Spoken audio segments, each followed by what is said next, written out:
क्यों होती है?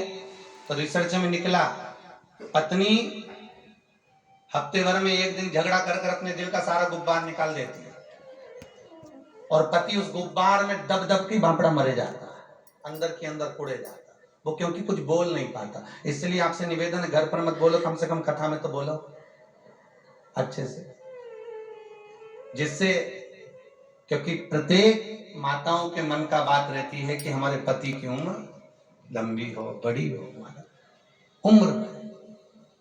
तो आप घर पे पति से कह दिया करो, आज तुम झगड़ा कर लो, आज मैं नहीं कर रही, ठीक, आज मैं कुछ नहीं बोलूंगी, तुम झगड़ो, तुम अपने मन के गुब्बार निकालो।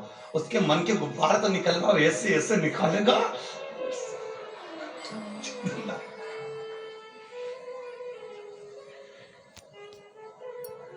है? और जितने वो मन के गुब्बार निकालेगा उतना उसकी उम्र बढ़ेगी। इसलिए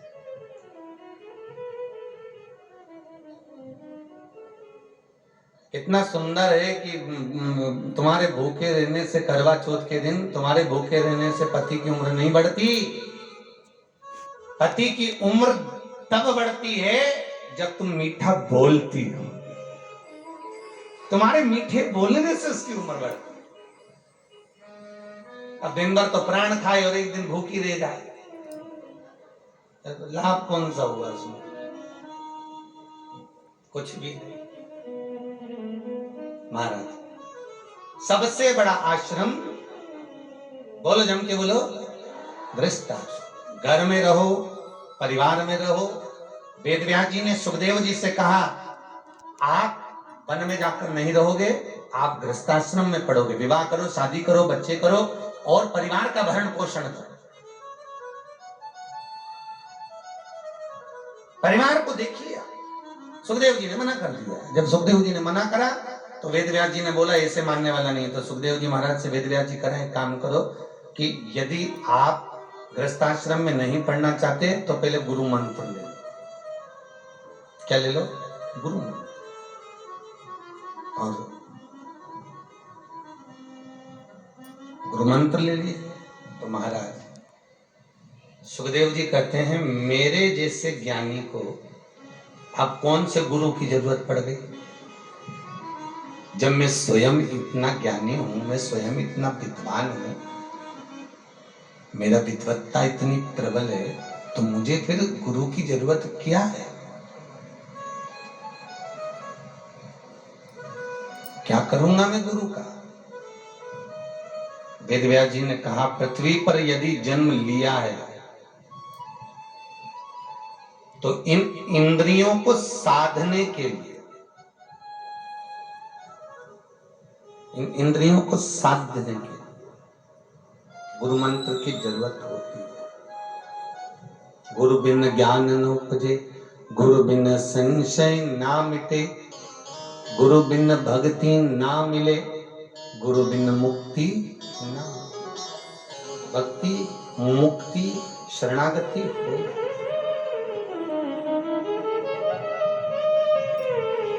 और आपको आज इस व्यासपीठ से निवेदन है, मान लो कोई गुरु नहीं भी मिला, कोई गुरु मंत्र नहीं भी लिया, तो जगत का गुरु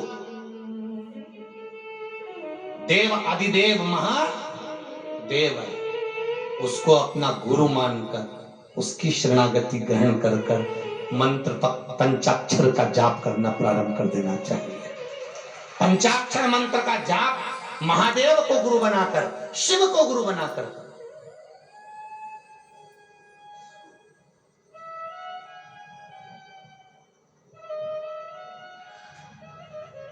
और क्या विद्वत्ता नहीं आ सकती?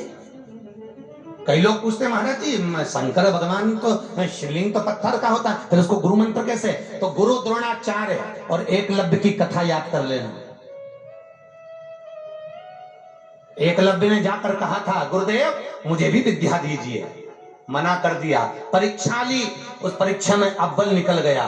तो मन में सोचा, पांडवों को पढ़ाऊं कि इनको पढ़ाऊं?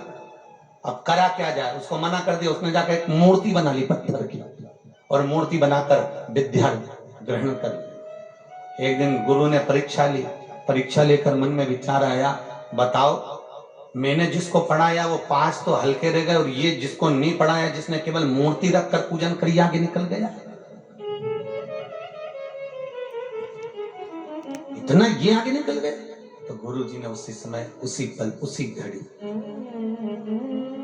गुरुदेव मैंने आपसे भले गुरु मंत्र नहीं लिया, मैंने आपसे भले गुरु दीक्षा नहीं ली, पर आपकी मूर्ति बनाकर मैंने पूजन करी है गुरुदेव। आज आप मेरे दरवाजे पर आए हैं, गुरु दक्षिणा में मैं क्या दूं बोलिए। और आप सबको मालूम है क्या मांगा था गुरु ने? अंगूठा, वो अंगुष्ठ जिसके बल पर बाणों को साधा जाता था। तो कई लोग कहते हैं कि पाषाण को गुरु बनाकर, पत्थर को गुरु बनाकर, चित्रपट को गुरु बनाकर, किसी वृक्ष को, किसी मूर्त को गुरु बनाकर प्राप्ति हो सकती है। क्यों नहीं हो सकती? क्यों नहीं होगी?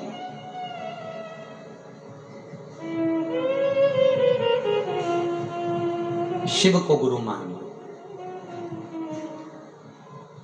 शंकर गुरु हो जाए। सुखदेव जी महाराज के गुरु थे श्री जनक जी महाराज। अपने मकसद को देने अंजाम